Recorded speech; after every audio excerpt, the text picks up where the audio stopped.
友们，大家好，我是七七。我们现在的话已经到康定了，来给大家看一下我们今天的一个露营地。这个场地非常的大啊，很空旷，特别安静。然后这里的话是30块钱一天，包水包电。这边的这个保安大哥特别的热情。昨天下着雨，我们的车过来，他就已经马上就出来了，然后还给我们介绍了哪里接水呀、哪里是卫生间呐、哪里接电啊。走，我们先去看一下我们这边的这个水在哪里加的。来看一下我们的水的话，就在这里加了。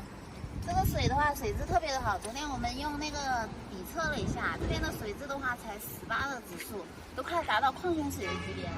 然后这边就是卫生间了。昨天我们过来的时候，保安大哥特地帮我们把门打开了。然后这个看了一圈，是不是都没有看到我们家的车？来，我们看一下，我们的车的话是在这里的。因为昨天晚上我们过来的时候下大雨，所以呢，那个保安大哥呢就让我们把车停到了这个下面。我们自己家的车，然后还有我们车友的车，就停在这下面的，这样子就不怕淋雨了。然后还有一个非常的重要的原因，就是因为这里可以接电，这个插座在这里，这样子的话，我们的车的话就可以一直接着电了，比较方便一点。然后看这边是我们的这个车友，他已经吃完早餐了，然后的话我也饿了，可以吃早餐了吗？吃早餐。吃完早餐的话，等一下我们就可以去康定的那个老城里面逛一下街了。好了。